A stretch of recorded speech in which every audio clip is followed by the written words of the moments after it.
Bom, a gente vai continuar a falar a respeito de calorimetria, né? Calorimetria, estudo a respeito de temperatura e calor. Então, como toda aula, eu tenho começado com uma revisão, né? A respeito de capacidade térmica, que foi aquela primeira equação envolvendo calor que eu tinha trabalhado com vocês. Aí esse outro slide, né, já deixando aberto, além das equações de capacidade térmica, as equações referentes à mudança de temperatura. Então, sempre que eu for calcular calor de uma substância envolvendo mudança de temperatura, vai essa equação da esquerda. Se tiver mudança de fase, ou seja, mudança de estado físico, tipo o gelo derretendo, calcular a quantidade de calor do gelo derretendo, aí eu vou utilizar essa equação que está à direita. Então, essas são as equações que a gente vai estar usando, equações relacionados ao processo do cálculo da quantidade de calor. Isso aí eu tinha discutido nas semanas anteriores, né? Quer dizer, sim, nas aulas anteriores, que semana passada a gente não fez a aula. E aí eu quero fazer um exemplo. Esse exemplo, eu cheguei a fazer um exemplo parecido na última aula, mas eu acho bom reforçar essa parte do trabalho do cálculo da quantidade de calor quando eu tenho a mudança de estado físico. Da aula passada, eu fiz o cálculo tudo de uma vez. Eu fiquei um pouco preocupado, talvez, de ter ficado um pouco tumultuado, fazer tudo de uma vez. Então, como envolve mais um tipo de calor, então vou fazer parte a parte. Por isso que eu trouxe novamente um exemplo como esse. Tá? Então, é um exemplo de um tipo de problema que eu tinha trabalhado na última aula. Então, o enunciado. Determine a quantidade de calor necessária para que uma pedra de gelo de 200 gramas, que está inicialmente a menos 20 graus Celsius, se transforme a água a temperatura de 20 graus Celsius. Então, as informações. Esse Czinho é o calor específico do gelo, né? O quanto de calor que ele precisa para aumentar de temperatura. Por que isso? Porque o gelo ele não está na temperatura que ele muda de estado físico. A temperatura que o gelo muda de estado físico é a temperatura de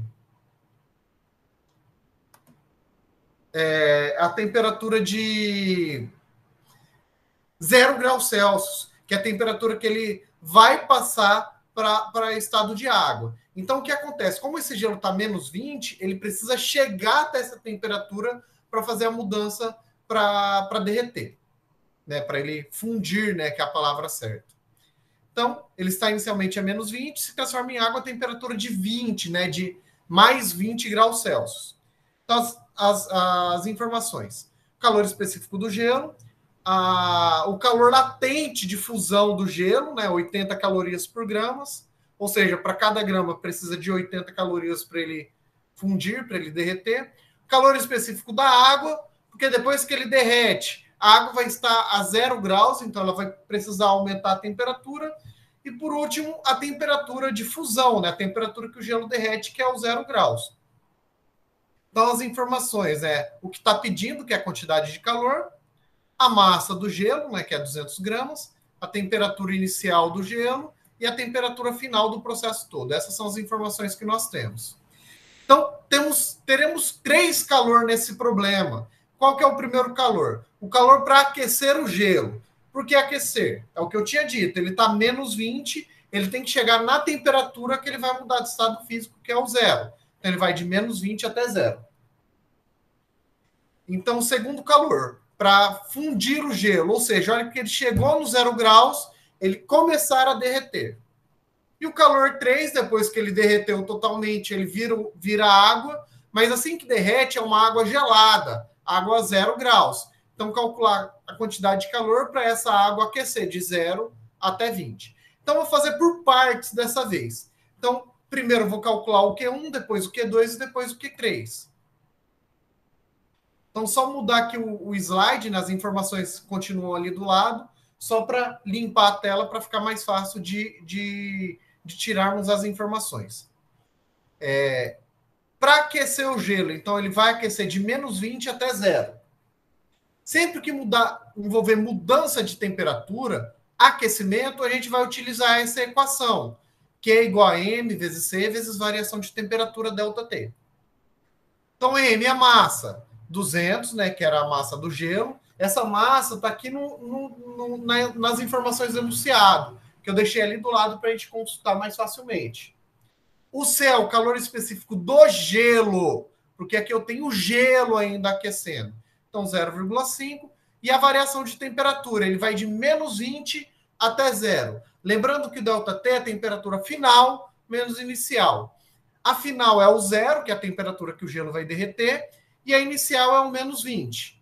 E aí vai ter o jogo de sinal, né? Menos, menos, né? Então vai ter menos 20, vai ficar mais 20. 0 mais 20, teremos 20 positivo. Entendeu? Então o que significa esse 20? Para ir de menos 20 até zero, a mudança de temperatura é igual a 20 positivo, porque o gelo está aquecendo. 200 vezes meio, vezes 20. Então, 200 vezes meio dá 100, 100 vezes 20 dá 2.000 calorias. Esse é o primeiro cálculo, o cálculo do Q1, que é a temperatura para o gelo aquecer. Agora, eu vou calcular o calor para o gelo derreter, para fundir o gelo, o Q2. Como é para mudança de fase, mudança de estado físico, é outra equação, Q igual a M vezes L. A massa é a mesma massa, o mesmo gelo, né? Só que agora ele vai estar derretendo. E o L, a temperatura, é o calor latente de fusão, que está ali nas informações ao lado, o L ali, 80. Então, a massa do gelo, que é 200 vezes 80. 200 vezes 80 dá 16.000 calorias. Então, a quantidade de calor Q2 é igual a 16.000. E agora calcular o Q3. Derreteu o gelo, agora a gente vai calcular essa água, o quanto de calor que ela precisa para aquecer.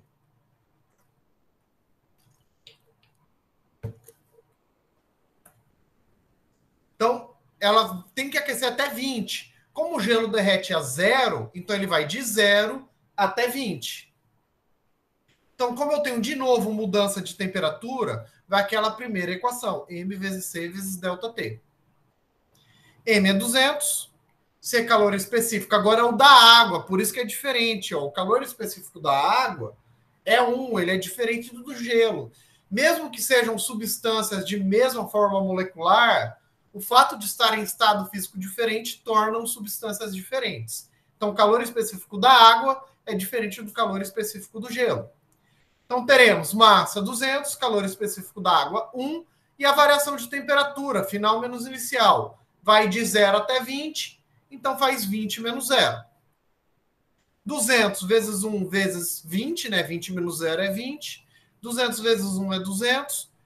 200 vezes 20 dá 4.000 calorias.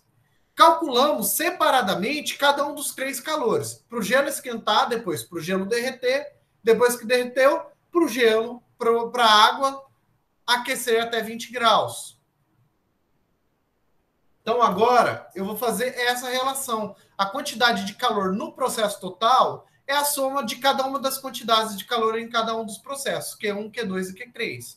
O Q1, que foi o primeiro que eu calculei, era 2.000. O Q2, que foi o segundo, que é o gelo derretendo, 16.000. E o terceiro, que é a água indo até 20 graus, 4.000. Então, 2 mais 16 mais 4.000 vai dar 22.000 calorias, essa é a quantidade de calor total. Entendeu? Então, é o mesmo cálculo que eu tinha feito na semana passada, só que agora eu fiz... Sim. Ótimo. Agora eu fiz por etapas. Tudo bem. Ok. Bom, agora eu vou falar a respeito de equilíbrio térmico. Eu tinha dito que seria só uma aula de resolução de exercícios. E vai ser. Mas agora a gente vai trabalhar cálculo envolvendo o equilíbrio térmico. O que é o equilíbrio térmico? O que acontece, por exemplo, quando você coloca uma xícara de café, deixa ela um tempo em cima da mesa? Então, o exemplo não foi legal. Porque a xícara é de porcelana. A porcelana, ela consegue, dificulta a mudança. Mas se eu pegar a xícara, inicialmente, ela está fria. Eu coloco o café quente na xícara e, depois de um tempo, vou e bebo café. A xícara não fica quente? Sim. Por que ela fica quente? Quando eu coloco o café nela, estão a diferentes temperaturas. Ela estava a temperatura ambiente e o café é quente. Depois de um tempo, há uma troca de calor por causa desse contato dos dois corpos, do café com a xícara. Então, depois de um tempo, a xícara fica quente porque o café transmitiu calor para a xícara. Esse processo se chama de equilíbrio térmico. Eles vão, um vai ceder calor para o outro até os dois atingirem a mesma temperatura. Numa situação real, a gente precisa levar em consideração o ambiente. Por quê? Se eu deixar ali o café na xícara e deixar ali a tarde toda, a hora que eu for tomar o café final de tarde, ele está frio. Por quê? Por causa do ar ambiente. Ele vai atingir o equilíbrio térmico com o próprio meio ambiente. Esse meio ambiente, como ele é muito grande, né, esse ar à nossa volta, ele é chamado até de reservatório térmico. Só uma xícara de café não consegue aquecer o ar da cozinha toda. Então, o que acontece depois de um tempo é o café ele esfriar por causa do ar ambiente. Mas se eu coloco ele dentro da garrafa térmica, que tem a função de evitar a troca de calor, aí o café ele vai permanecer quente por muito mais tempo. E como é que eu trabalho o cálculo envolvendo equilíbrio térmico? Aí eu considero essa relação. Zero é igual a Q1 mais Q2. Por que isso? Porque eu vou estar considerando a troca de calor apenas entre o café e a xícara, apenas entre os dois corpos. E aí, nessa situação, a gente consegue determinar qual vai ser a temperatura de equilíbrio utilizando essa relação. Como é que pode, né, a soma ser igual a zero? A soma é igual a zero porque um desses dois Qs vai ser negativo. O corpo que perder, por exemplo, a xícara, ela recebe calor, então o Q da xícara é positivo. O café, que ele vai perder um pouco do seu calor para a xícara, ele vai ter um Q negativo no resultado. Então, por isso que a soma acaba dando igual a zero. Então, o que quer dizer essa equação? Que a quantidade de calor que o café perde vai ser a quantidade de calor que a xícara vai ganhar. Então, agora eu vou trazer mais um exemplo. E esse exemplo vai mostrar aquela relação e a gente vai fazer o cálculo com aquela relação. Então, dentro de um calorímetro, só um adendo aqui. Calorímetro é um desses recipientes que a gente usa para evitar troca de calor. Por exemplo, a garrafa térmica seria um tipo de calorímetro.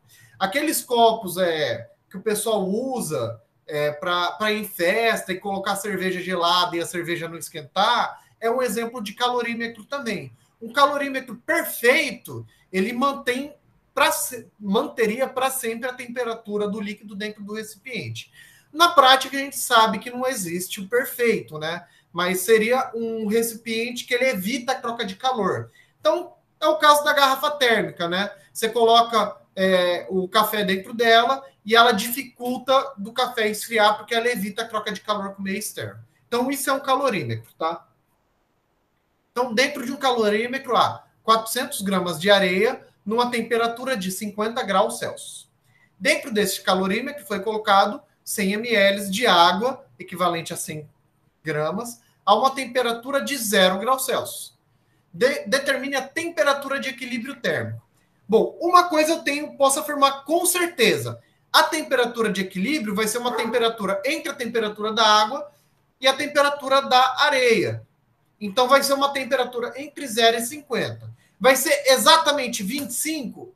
Eu não posso afirmar isso, porque depende da quantidade de substância. Se eu colocar mais quantidades de areia, se eu aumentar para 1 quilo, 2 quilos de areia, essa temperatura de equilíbrio vai se aproximar da temperatura inicial da areia. Então, quanto mais massa de substância quente eu tiver, mais próximo da temperatura dessa substância. E vice-versa, né? Quanto mais massa da temperatura fria eu colocar, mais próximo da temperatura da água, da substância fria, nesse caso da água.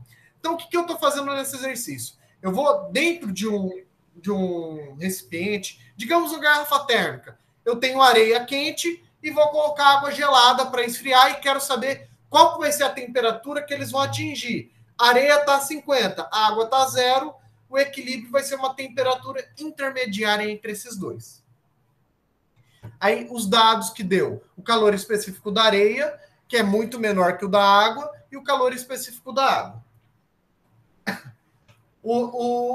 As informações que o enunciado me deu. A massa de areia, que é 400 gramas, a temperatura inicial da areia, que é os 50 graus Celsius.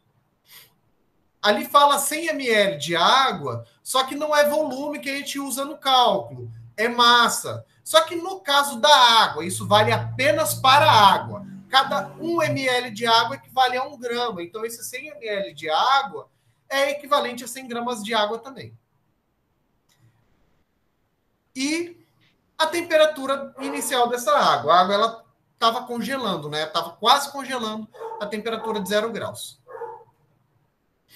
E os calores específicos da areia e da água, as informações, né, que a gente tira do enunciado, e o equilíbrio. O que é o equilíbrio? É a temperatura final, a temperatura que eles vão atingir. Depois que atingir o equilíbrio, eles param de mudar a temperatura.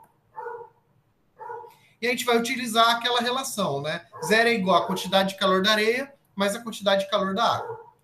Vou só abrir aqui, de novo, né, para limpar, para ficar fácil da gente ver o cálculo que a gente vai fazer. Então, o Q da areia? Como é mudança de temperatura, a gente vai utilizar aquela equação M vezes C vezes ΔT. Então, vai ser, de um lado, eu tenho para areia, e do outro a gente vai ter para água. Então, a gente vai substituir essas informações da areia e da água. Eu substituí, ó, desse lado é areia, ó, 400 gramas de areia, e aqui o 0,2 é o calor específico da areia. É só conferir aqui na anotação que a gente tem do lado, ó. E o ΔT é variação de temperatura, final menos inicial. Então, aqui eu tenho a temperatura final, é a temperatura de equilíbrio, menos 50 graus Celsius, mais, agora a parte da água, né? São 100 gramas de água, então é 100 vezes o calor específico da água, que é 1. E aqui eu tenho T de equilíbrio menos 0. Tá? Eu não sei qual que é o valor de equilíbrio, mas eu sei que os dois, no final do processo, vão estar à mesma temperatura. Aqui eu vou limpar de novo, só para facilitar, né? Limpar a tela de novo. Só que eu mantive, né, o cálculo que eu tinha começado. 400 vezes 0,2 vezes T de equilíbrio menos 50. Essa é a parte referente à areia. Mais 100 vezes 1 vezes T de equilíbrio menos 0. Essa é a parte referente à água. Então, aqui, ó, 400 vezes 0,2 dá 80. Fazer 80 vezes T menos 50, dentro do parênteses, tem que tomar cuidado com isso. Como o T do lado da água estava subtraindo com o zero, qualquer número menos zero é ele mesmo, né? Então, aqui eu consegui simplificar o TE, que é a temperatura de equilíbrio. Então, ficou 100 vezes 1 é 100 vezes o TE, que é o que sobrou desse lado.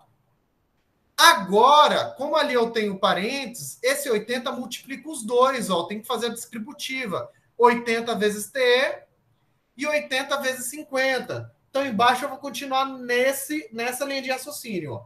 80 vezes TE é 80 TE menos 80 vezes 50, que dá 4.000. Por que menos?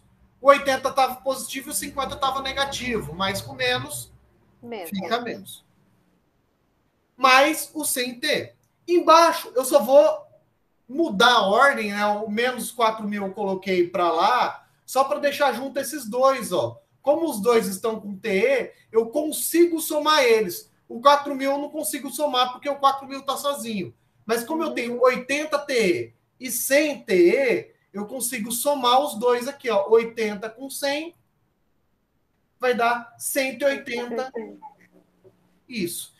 E o 4.000 que estava do lado de cá, eu passei para o lado de lá da equação. Como estava menos 4.000, passou para cá 4.000, mais 4.000. 0 mais 4.000, 4.000. Agora, esse 180, como ele estava multiplicando o TE, ele vai passar para o outro lado dividindo. 4.000 dividido por 180, 22,2 graus Celsius. Aproximadamente, tá? Então, eu tinha a areia, que estava a 50 graus Celsius, e a água, que estava a 0 graus Celsius. Quando eu misturei os dois, eles atingiram a temperatura de equilíbrio em 22,2 graus Celsius. Certo? Certo. Se eu colocar mais água gelada, o que ia acontecer com essa temperatura de equilíbrio? Diminuir. Ela ia diminuir. Ia diminuir. Que é o que a gente faz, por exemplo, quando a gente quer controlar, por exemplo, água na panela. Eu coloquei lá a água, eu queria deixar uma temperatura e a água ferveu. Puxa, não era para ferver, era só para esquentar. Aí você vai lá e pega a água da torneira e joga, mistura lá. Por quê? A água da torneira, digamos que está a temperatura de 30 graus. A água fervendo está 100. Então, a hora que você mistura os dois, você vai achar um equilíbrio que vai ser um valor intermediário. A gente faz isso no dia a dia, só não faz esse cálculo doido todo aí, né? Mas Verdade. a gente trabalha mais ou menos. Puxa, eu quero, como água é água quente e água fria, mesma substância, só com diferente temperatura, a gente tem uma noção mais simples. Então, se eu acrescentar metade de água, a temperatura tende a aproximar mais. Então, dessa água da temperatura ambiente. Então, está fervendo. Eu quero só diminuir um pouco a temperatura, eu coloco só um pouquinho de água natural. Se eu quero diminuir bastante a temperatura, eu coloco mais água natural. Tudo bem. Bom, Sandra, era isso que eu precisava trabalhar com você nessa aula. Bom, então por hoje é isso.